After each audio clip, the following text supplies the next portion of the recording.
स्वदेश वर्मा, पीजीटी रसायन फ्रॉम लाला जगदीश प्रसाद सरस्वती विद्या मंदिर इंटर कॉलेज से।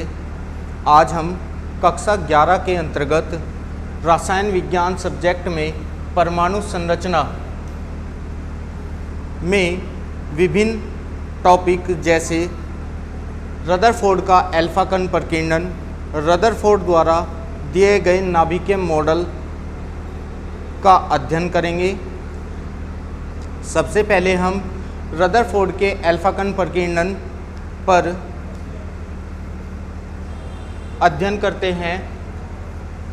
रदरफोर्ड ने स्वर्ण धातु की एक पतली पन्नी, बहुत महीन पतली पन्नी पर अल्फा कण विक्षेपित कर पाया कि किसी परमाणु के नाभिक में केंद्र में कोई ठोस पदार्थ है।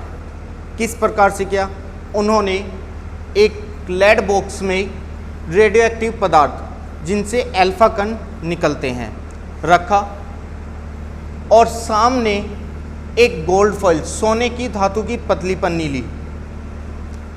उसके बाद उन्होंने एक ZnS से लेपित अर्थात Zn जिंक सल्फाइड से कोटेड पर्दा रखा और इसके बीच में एक लेड प्लेट ताकि ये अल्फा पार्टिकल सीधे सोने की पतली पन्नी पर जाकर टकराएं।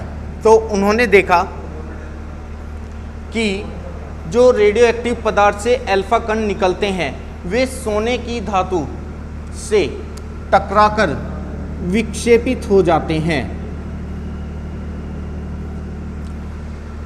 पहले भी विक्षेपित हो रहे हैं और सोने की धातु से टकराकर इस ZnS पर्दे पर भी विक्षेपित हो रहे हैं और जहां पर ये अल्फा कण इस पर्दे से टकराते हैं वहीं पर प्रतिदीप्ति ये चमक उत्पन्न करते हैं।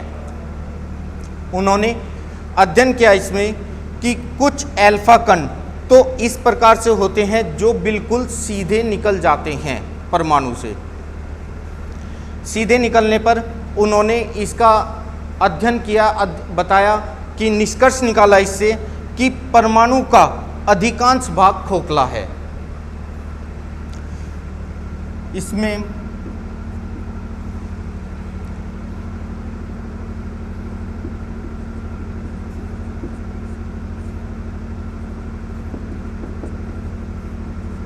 रदरफोर्ड द्वारा अल्फा कण प्रकीर्णन में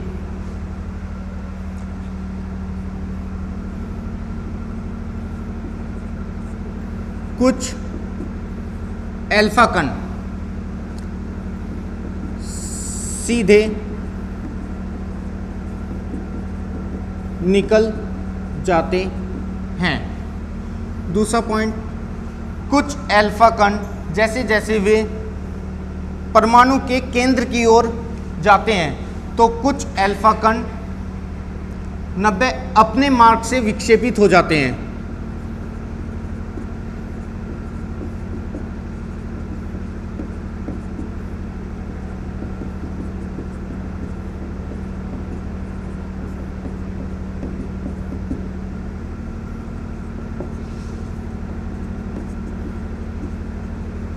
विक्षेपित हो जाते हैं और कुछ अल्फा कण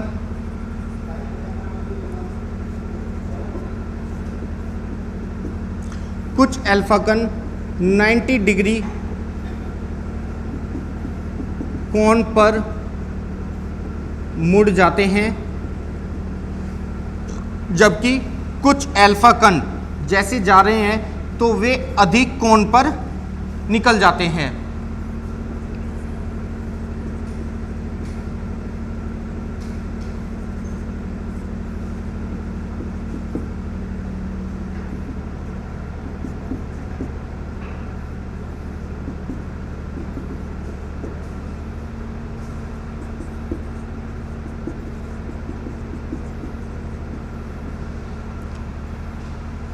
बहुत कम अल्फा कण इस प्रकार से होते हैं जो जिस रास्ते से जाते हैं उसी मार्ग पर वापस लौट आते हैं। लगभग 8 से 10 हज़ार अल्फा कणों में से कोई एक पार्टिकल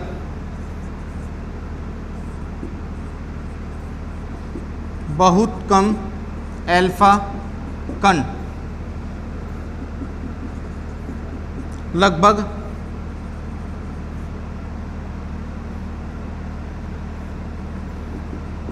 8000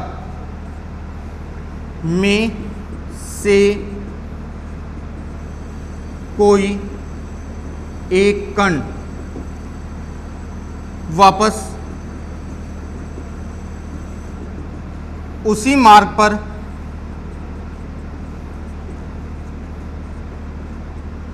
लौट आता है जिस मार्ग से वह गया था।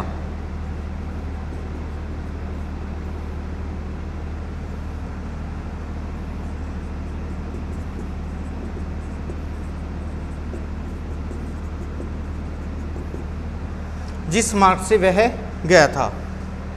तो बहुत कम पार्टिकल्स होते हैं, अर्थात जो पार्टिकल्स बिल्कुल सेंटर परमाणु के केंद्र की ओर गया था, वह पार्टिकल कोई एक 8000 में से एक पार्टिकल वापस उसी मार्ग पर वापस लौट आता है। तो इससे रदरफोर्ड ने निष्कर्ष, इन पॉइंटों से रदरफोर्ड ने निष्कर्ष निकाला था कि कुछ अल्फा कण जो सीधे परमाणु से निकल जाते हैं और सामने पर्दे पर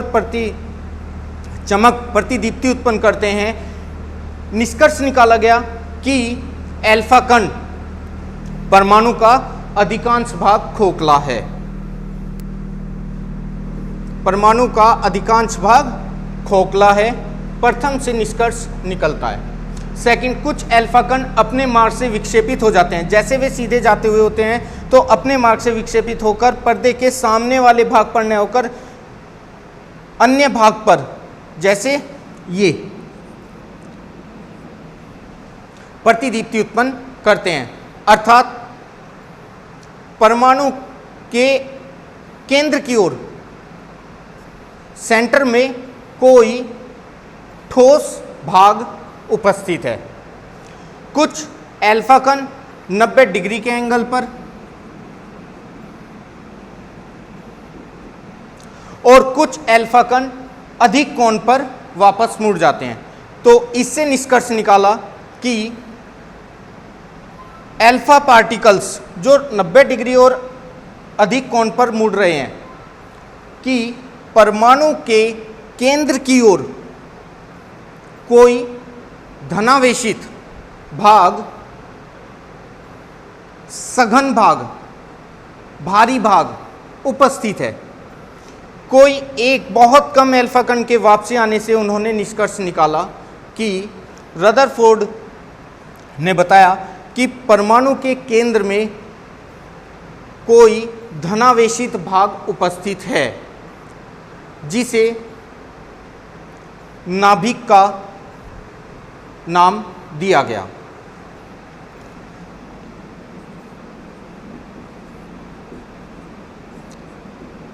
और उन्होंने बताया कि परमाणु का समस्त धन आवेश जो परमाणु के केंद्र में उपस्थित है, उन्होंने यह भी बताया कि जब हम यहाँ पर भिन्न भिन्न धातु की पतली पन्नी लेते हैं तो उनसे विक्षेपित होने वाले अल्फा कणों की संख्या भी भिन्न भिन्न होती है, जिससे यह निष्कर्ष निकाला कि प्रत्येक भिन्न भिन्न परमाणु के नाभिक में विक्षेपित भिन्न भिन्न अल्फा कणों की संख्या के आधार पर उनकी संख्या भी, उनका धनावेश भी भिन्न भिन्न ही होता है। यह निष्कर्ष निकाला गया। और रदरफोर्ड ने बताया कि परमाणुीय दूरी पर कूलाम के नियम अनुसार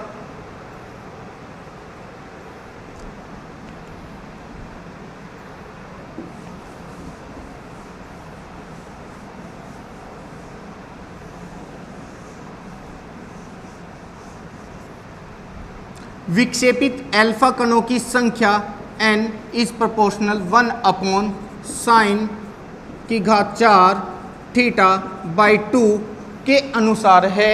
अतः जो परमाणुीय दूरी पर भी लागू होती है। इसके आधार पर, नाभिक की खोज के आधार पर ही रदरफोर्ड ने अपना नाभिकीय मॉडल दिया। नाभिकीय मॉडल के अनुसार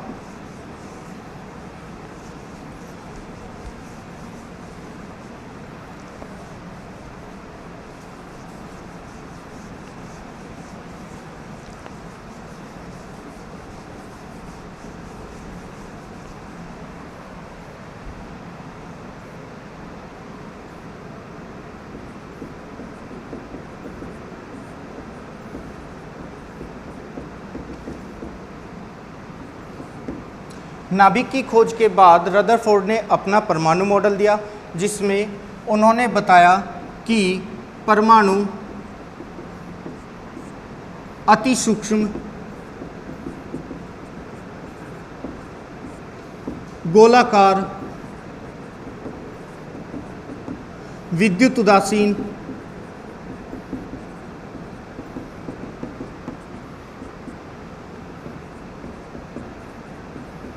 कण है, जिसका समस्त धन आवेश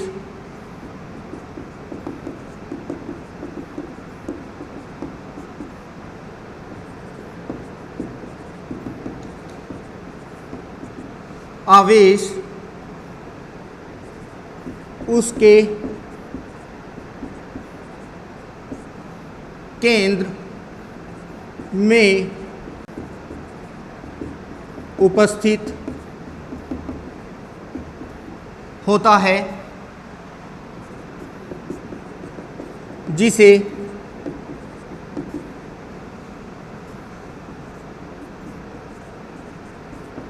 नाभिक कहते हैं।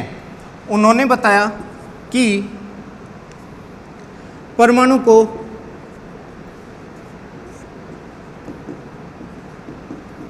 दो भागों में बांटा गया है।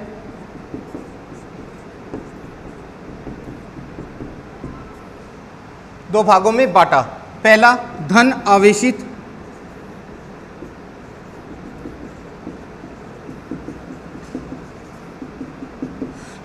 आवेशित, भाग, जिसे नाभिक कहते हैं, और नाभिक के बाहर का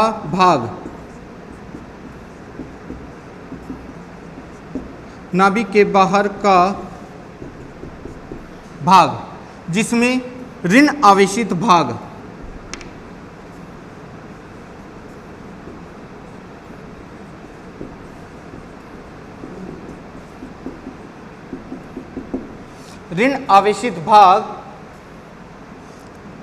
जिसमें इलेक्ट्रॉन रहते हैं।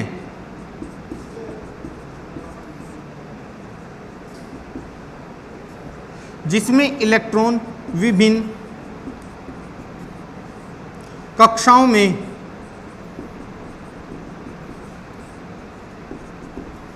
घूमते रहते हैं।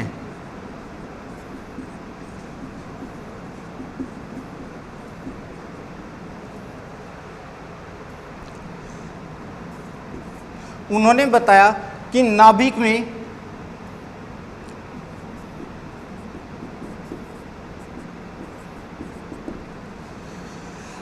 प्रोटॉन, नाभिक में उपस्थित प्रोटॉन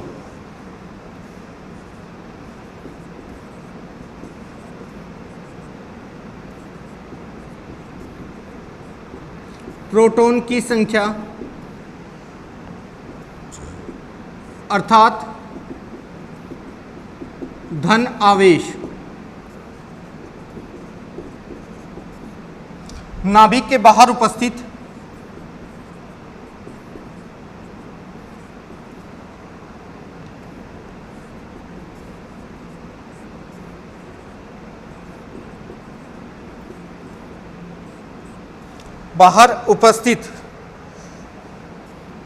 ऋण आवेश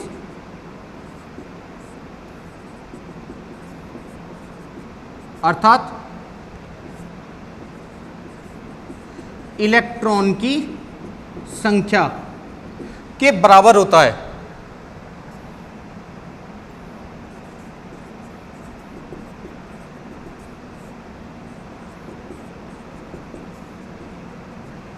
बराबर होता है, अर्थात परमाणु विद्युत उदासीन कण है।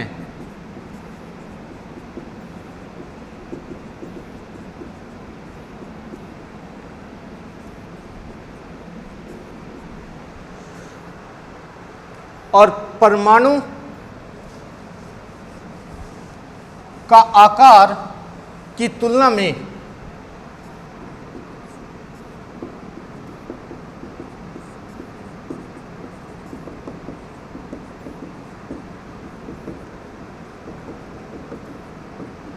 नाभिक का आकार अत्यंत सूक्ष्म होता है।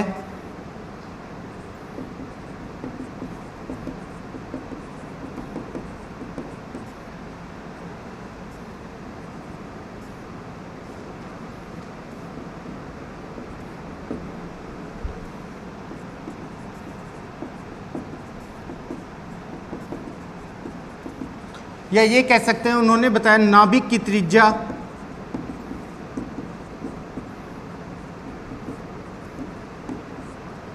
लगभग 10⁻⁻15 मीटर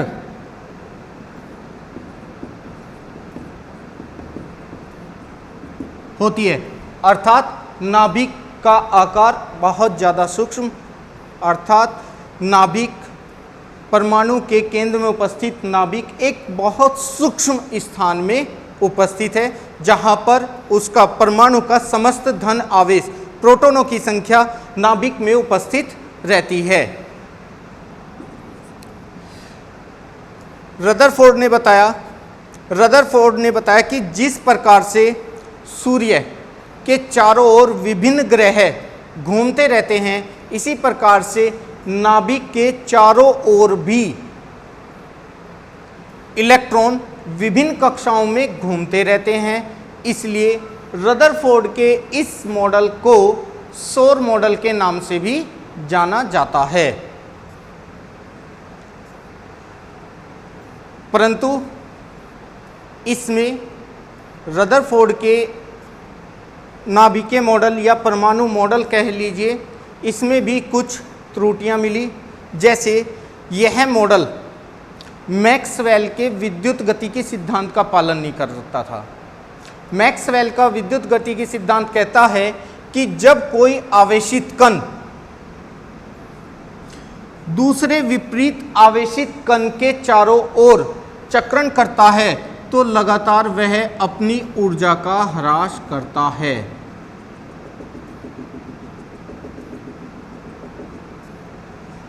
लगातार वह अपनी ऊर्जा का ह्रास करता है। यहां पर भी इलेक्ट्रॉन, उन्होंने बताया कि इलेक्ट्रॉन नाभिक के चारों ओर अर्थात विपरीत धन आवेश के चारों ओर चक्रण लगातार कक्षाओं में घूमता रहता है, और जब कोई कण विपरीत आवेशित के चारों ओर चक्रण करता है तो लगातार अपनी ऊर्जा का ह्रास करता है, अर्थात उत्सर्जन करता है, जिससे इलेक्ट्रॉन की भी ऊर्जा का ह्रास होना चाहिए। और वह यदि इलेक्ट्रॉन की ऊर्जा का ह्रास होता है तो लगातार उसकी कक्षाओं की त्रिज्या कम होती चली जाएगी और अंत में इलेक्ट्रॉन नाभिक में गिरकर परमाणु संकल्पना को ही नष्ट कर देगा। परंतु ऐसा नहीं होता और यह सिद्धांत इसकी व्याख्या नहीं कर पाया। अब हम परमाणु क्रमांक और परमाणु भार द्रव्यमान संख्या के विषय में अध्ययन करेंगे।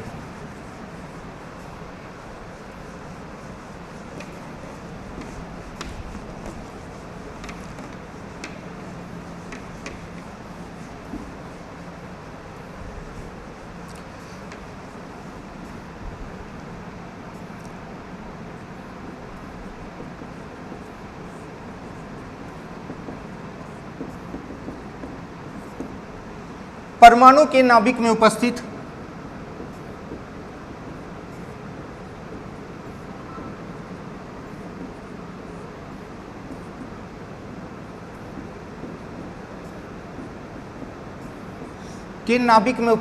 प्रोटॉनों की संख्या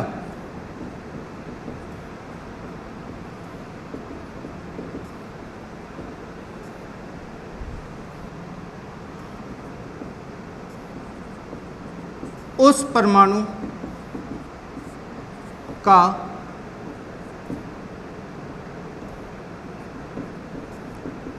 परमाणु क्रमांक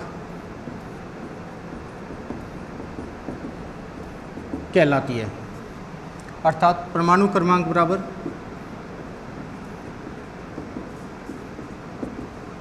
नाभिक में उपस्थित प्रोटॉनों की संख्या।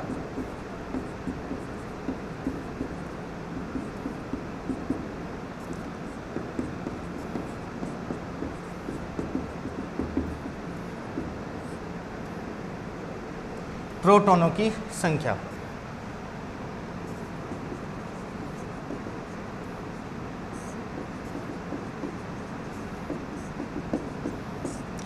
परमाणु के नाभिक में उपस्थित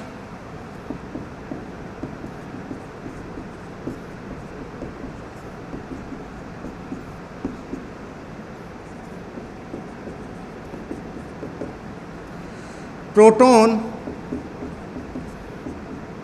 व न्यूट्रॉन की संख्या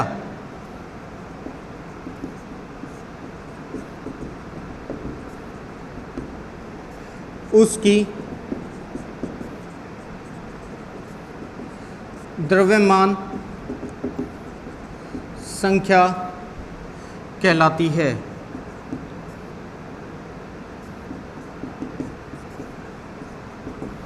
अर्थात द्रव्यमान संख्या बराबर प्रोटॉन प्लस न्यूट्रॉन। इस पर हम आंकिक प्रश्न देख लेंगे कोई, जैसे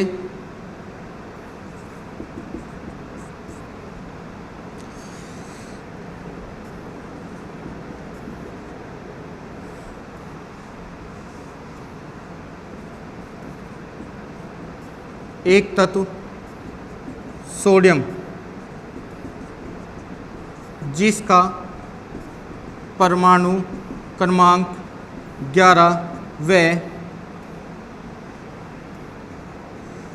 द्रव्यमान संख्या 23 है, इसमें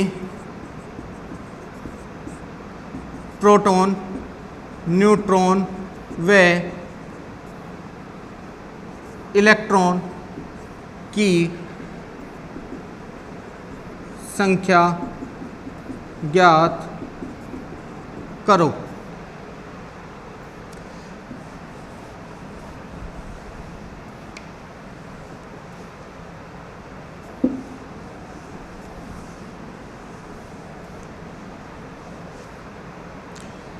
जैसे कि हम जानते हैं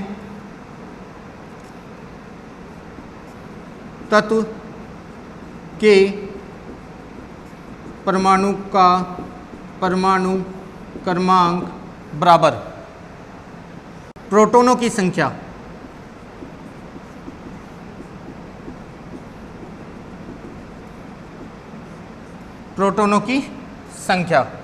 अर्थात तत्व का परमाणु क्रमांक बराबर 11 बराबर प्रोटॉन की संख्या होगी। अर्थात प्रोटॉन बराबर 11।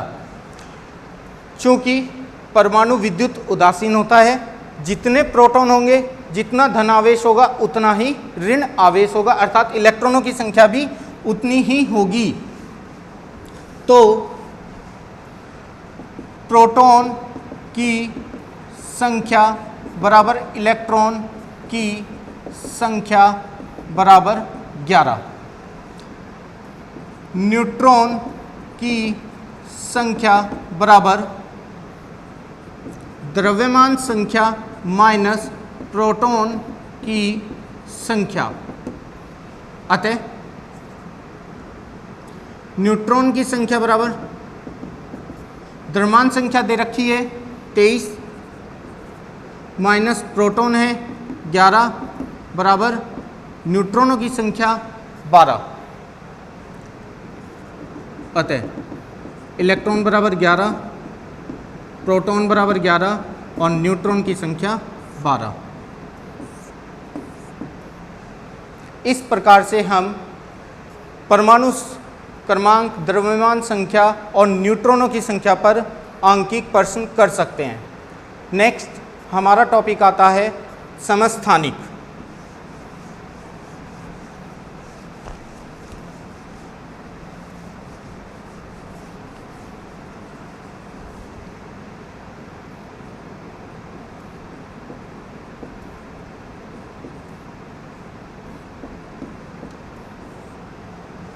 समस्थानिक किसे कहते हैं?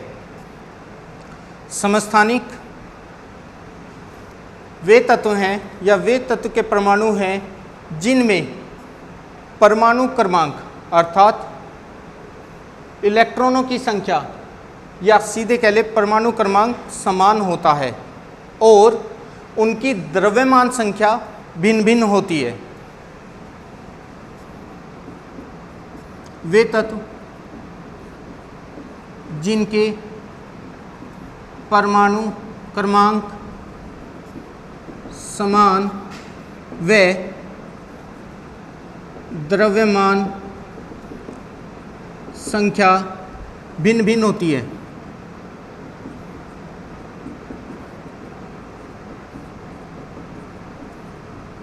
समस्थानिक कहलाते हैं।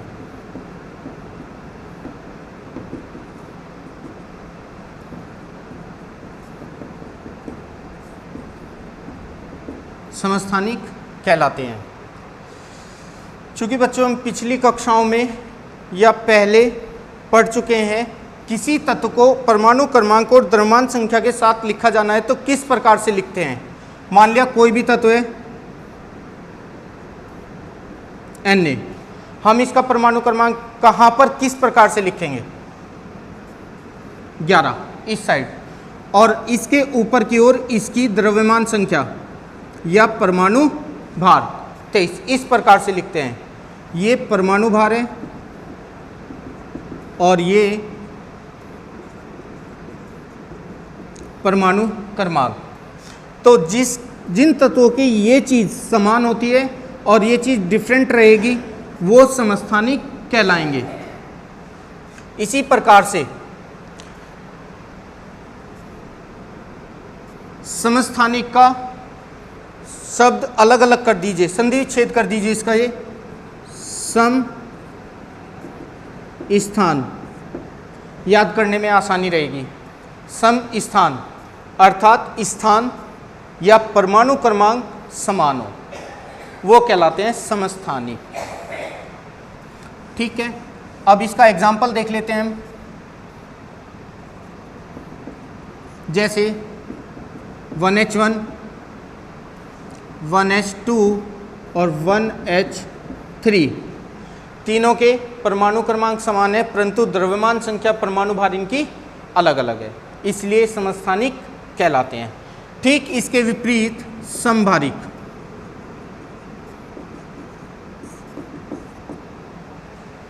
समभारिक समभार, जिनके परमाणु भार समान हो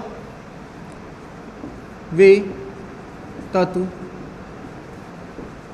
जिनके परमाणु भार समान व परमाणु क्रमांक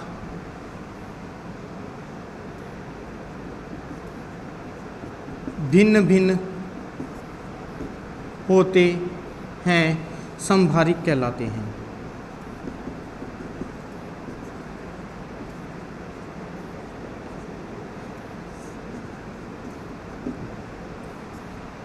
एग्जाम्पल जैसे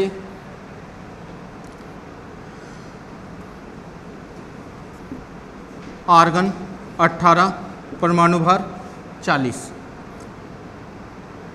पोटेशियम का 19 और परमाणु भार 40, और इसी प्रकार से कैल्शियम का 20 और परमाणु भार 40। इन तीनों के